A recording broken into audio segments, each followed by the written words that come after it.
right now, the world is seeing the strength of American resolve in stemming the flow of lethal drugs to our country. These narco-terrorists are the Al-Qaeda of our hemisphere, and we are hunting them with the same sophistication and precision that we hunted Al-Qaeda. We are tracking them, we are killing them, and we will keep killing them so long as they are poisoning our people with narcotics so lethal that they're tantamount to chemical weapons.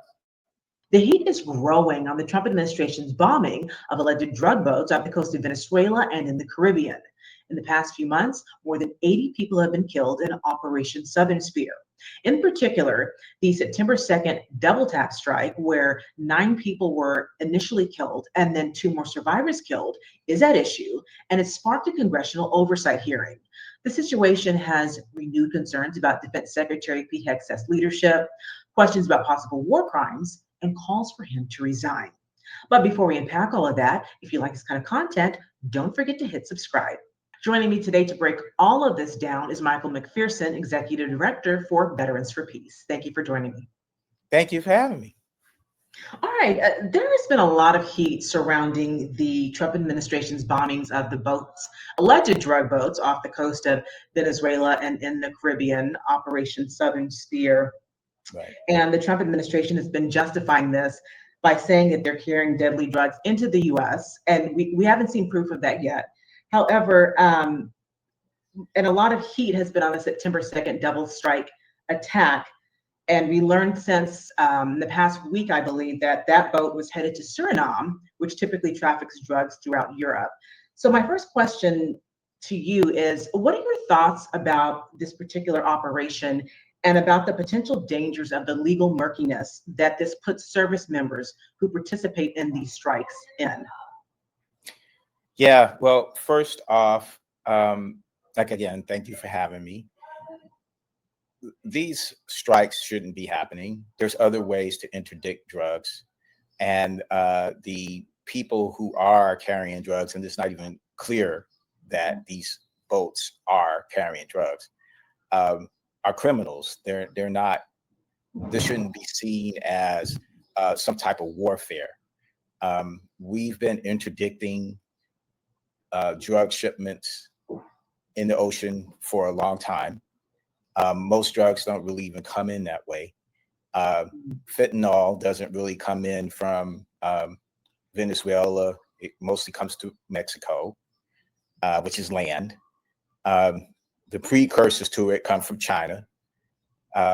Most cocaine comes from Colombia. So even the argument for why the administration is doing this is suspect, even if it was legal, but it's not even legal, because if you're going to declare a war, the Congress is supposed to do that, not the president. And the way it's being conducted, especially this double tap with, well, first off, do these people in boats really, are they putting U.S. lives in danger immediately? There's like a whole bunch of time between wherever the drugs land and someone's life being in danger. So there's no imminent danger where you need to have an attack immediately on someone.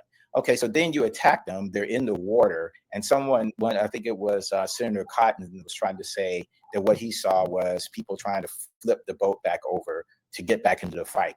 Well, first of all, they weren't fighting. They were just driving their boat somewhere. They weren't fighting. I'm almost 100% sure that there was no fire directive from the boat at any U.S. Service members or boats or anything. So it wasn't like somebody was being attacked. And the idea that a boat that's been hit by a missile and that the people in it think that they're going to continue to fight a jet or some other kind of weapon system is absurd. Those people surely were just like terrified and trying to save their lives. So the whole situation is one that shouldn't be happening, and it makes no sense other than if there's some other reason why the Trump administration is doing this than to fight drugs. You had mentioned Senator Cotton and what he says he saw in the video. Yeah. And I had read in The Atlantic, which reported that uh, reports that they got from people who saw the video that the two men that were clinging to the boat were gesturing their hands in a sign of possible surrender. And one lawmaker echoed that on camera, saying that that's what he thought he saw. And as a civilian, I was wondering, because Senator Cotton saying one thing, another lawmaker saying another. In these types of videos, is it that murky to where people can have different views of what they're seeing, or is it more cut and dry? And now we're in the mode of maybe someone's trying to offer cover versus this is what actually happened. Yeah, well, I hate to say without actually having seen the video myself. So that's the first thing. So I'm not going to say whether or not it's cut and dry. But what is cut and dry to me is, as I just stated, that you have two people in a boat that has just been struck, and also they know that the U.S. military is around. So this boat has been struck by the U.S. military. Do we really think that two people who are now in the water trying to save themselves are trying to fight the U.S. military, which struck them from a distance? I mean, that just makes no sense, just understanding humans. So clearly, the idea that they were trying to get back into the fight is an interpretation that fits a political story or something that you want to put out there rather than it making any kind of real sense. So that's how my interpretation of it is. Now, the Trump administration is saying that these bombings are an act of war. And as you mentioned, Congress has to approve that before that happens. So let's say that were to happen, if they had the approval, then legally, would that second strike, when there's two survivors, would that still be considered deemed illegal? Yes. Under the laws of war. Yes, it would be under the laws of war because they were defenseless. As I said, the idea, I can't keep, because I just find it to be so absurd that the idea of these two people are trying to, like, what danger could they possibly pose to a jet or, however the weapon system was delivered? What service member was in trouble, or could U.S. service member was in danger? Nobody was in danger. They're in the water. They had just been hit. It goes against anything that makes any sense. So they were trying to save themselves, and we really had, and I say we as speaking as U.S. military, had an obligation to try to save them, not to kill them. At least I would say to get closer to confirm this suspicion, which is at best is what it could be, that they were trying to get back into the fight. Which again, like I said, what fight were they trying to get into? Even from the beginning, they were going from one place to another. They weren't trying to fight anybody. Because legally, that's what would be next steps, correct? Would be just to pick up the survivors. Yes. That type of Yes, that's right. So after Republicans and Democrats announced that they were going to be holding some oversight hearings into these bombings, Hegseth tweeted a meme of a children's cartoon character it was a turtle named Franklin, opening fire from a helicopter onto boats in the water. And I wanted to get your reaction to that as someone who has served. Yeah, I saw that as very childish and unprofessional, and I would not respect my leadership to tweet out or put out any kind of image of that nature, especially as something as serious as this. It demeans the service and what you're claiming that you're doing. So I can't say I was disappointed, because I expect that type of foolishness, unfortunately, from this administration. And let me just say one other thing, because it's unfortunate, we are focusing, as we should, on what this administration is doing. But the truth is that this gathering of power by presidents has been happening over the past 25 years at least. And when Bush created the enemy combatant category as opposed to a lawful combatant, which would be a member of a service of a country, and then trying to say enemy combatant are people like Al Qaeda, and that you could treat them differently, right? That you didn't have to treat them the same way that you would treat, let's say, if it had been we were in a war with Iran and we captured some Iranians. So you could put them like into the enemy combatant into indefinite detention, which means you could hold on to them forever without any evidence of actually doing a crime. Okay, so I want to bring that up is because what we're seeing is a similar pattern with this president. It's not as if what this president is doing is really that different than what presidents have been doing, at least for the past, since September 11th at a minimum in 2001. So Democrats and Republicans are responsible for allowing presidents to have so much power and leeway with the use of the military, where they feel like I can just do whatever I want, wherever I want, whenever I want.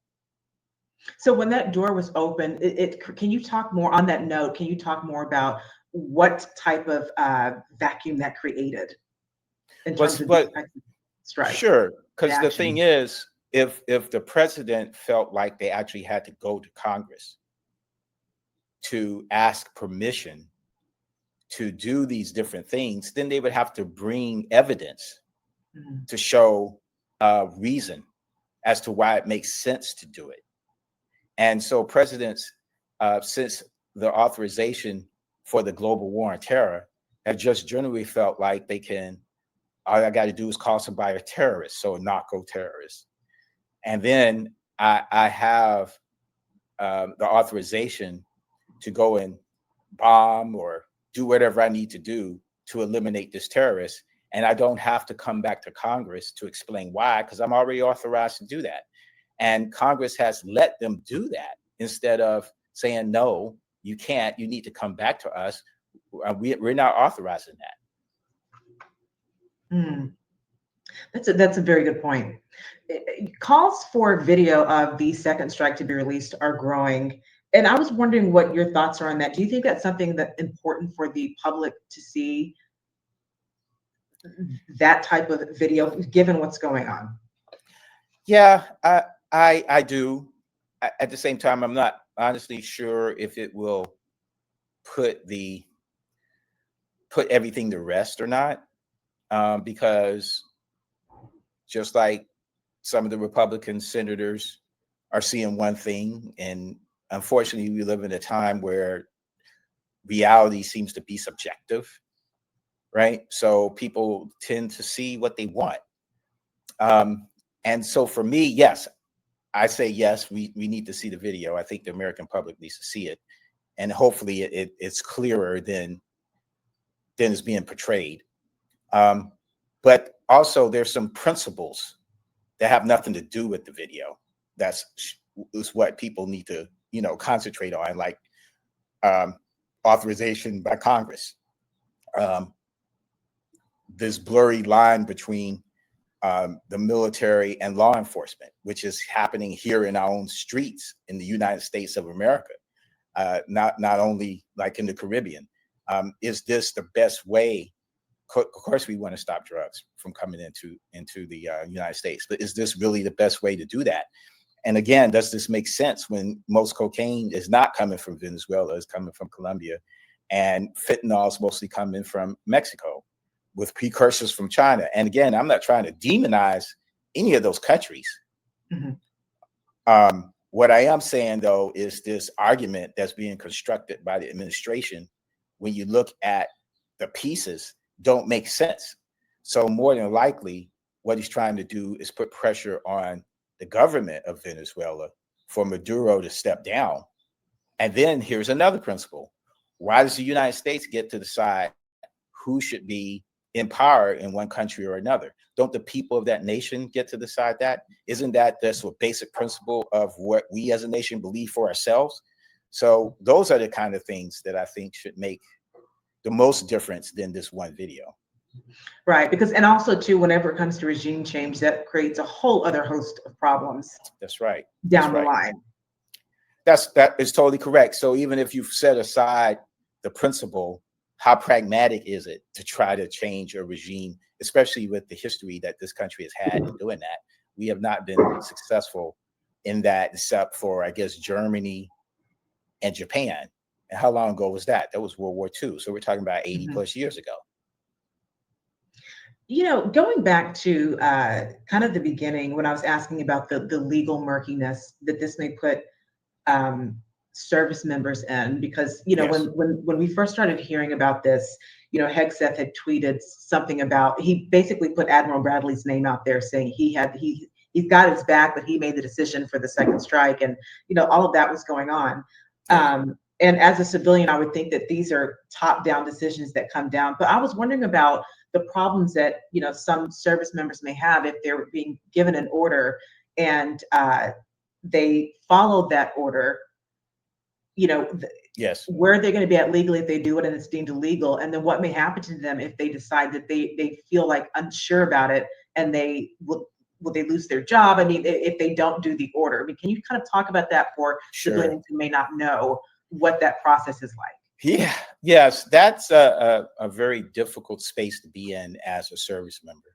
So first, one of the principles that we as a military have had is that a commander in a particular sector or theater or whatever does have a lot of authority when it comes to how to fight, what to do in a particular moment. And especially, let's say, even if you're a lieutenant and you have your platoon and you're engaged in a firefight and you're telling them what to do, you're the one on the ground who sees what's actually happening, and you don't want somebody somewhere on the radio that doesn't have any idea what's going on to necessarily tell you what to do, at each moment. So there is some level of, Hegseth saying the commander made the decision. There's a lot of truth to that, because that's the person who's looking at the situation and can make some of that decision. So part of it, though, goes back, well, what is the original order? Because there's been this question about, did Hegseth say kill everyone, right? So Right. So we need to know if that is true. Was there something in the original orders that had anything in it like that? Because again, you don't kill everyone. The situation, it depends on the situation as to whether or not killing someone is lawful. Now, as far as, let's say, again, an officer or even an enlisted person receiving the order, that they look at and say, no, I don't think that's lawful. If they decide to do it, then later it's determined that it was unlawful, yes, they can be prosecuted. And we know from the Nuremberg trials that that's a basic principle, that following a legal order because you were told to do it doesn't excuse you for your responsibility. But on the other hand, if you choose not to follow the order, and in that moment and in that context, it's not deemed illegal by your superiors, you will face consequences for that. You asked if you could lose your job. Yes. You may possibly be prosecuted for it.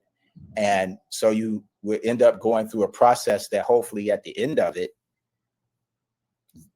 you find out, yes, it was illegal, or there's some mitigating circumstances that they say, we're not going to hold you responsible, and I'll say, get off, right? But a lot of times that could easily not happen, and you could find yourself in trouble. One of the questions I would say to service members, and it's easy for me now because I'm out, okay? So I'm going to be clear on that. But it's not even just, is the order legal or illegal? Some of it is, what is your conscience telling you? What can you live with after you get out of the military, or even while you're still in the military? Those are some decisions you need to make for yourself sometime, because the consequences, even if they're not legal ones, there's mental health consequences. There's how do you continue the rest of your life? And what people should not forget is that there are extraordinary number of suicides, people dying by suicide, veterans, because of things that they have done. They have moral injury. And so those are the things that you also have to take into account, I think, when you get a order that you're like, I don't know, this just doesn't seem right. Right. I mean, Admiral Alvin Halsey, head of Southcom, he resigned because of what we're hearing Yes. from reports that over possibly this situation and maybe having some issues with the legalities of what was going on, and maybe the morality issues as well, as you were just talking about. Yes, yes. And that's easier for a high-ranking person, Right. you know, to resign than it is going to be for, you know, a private, a PFC, or a lower-ranking person, like, you know, just to say I resign. They're not necessarily going to accept that. But yes, when you are put in a situation where you're asked to do something that goes against who you are as a person, I think it's best to say no. And the worst thing that can happen to you will pass. That's the thing that you need to understand. Over a period of time, that will go away. But if you do it, it will stay with you. That moral injury just doesn't pass. That stays with you. The Pentagon Inspector General's report that some of it came out last week, I believe, and it showed that Hegseth shared sensitive information on those strikes in Yemen on a group chat, and that he potentially put service members' lives at risk. And he then responds with saying that he was exonerated. Yet that's not what the report showed. And so I wanted to get your thoughts on that, because there's this, it seems like there's a disconnect from what we get in terms of the reporting, what's being shown in this, the IG report, versus what the administration wants to put forward. You know, there's always a disconnect there. What are your thoughts on that? Well, I wouldn't put it as much as there is a disconnect as a spin. Right. That's a better word. Yes. And what we see, as I said earlier, that I say reality seems to be more subjective today than it has been in the past. So we know the words from the Inspector General did not exonerate, but people want to see it that way for various reasons. Everybody doesn't have the same reason. Of course, Hegseth doesn't want to be portrayed as someone who did put people in danger. And then there's others who just want to support Trump and the president and all of his people. So no matter what happens, you know, they don't see it. They turn a blind eye to it. So that's what I think is happening. It's kind of like a strategy: just deny, and then say that the person who accused you or pointed out, not even accused, because it's a point out, it's not an accusation, that you did something, accuse them of the same thing. You know, that's one of the things they do, and they do it rather effectively. And as far as, again, Hegseth and his immaturity and lack of professionalism, and claiming that those signal posts were not classified. I mean, clearly they were, because if there's a active mission or operation taking place, and you're talking about the details of that operation in real time, I mean, anybody knows. You don't have to even be versed in anything to know that that's kind of stuff that you wouldn't want anybody to know, right?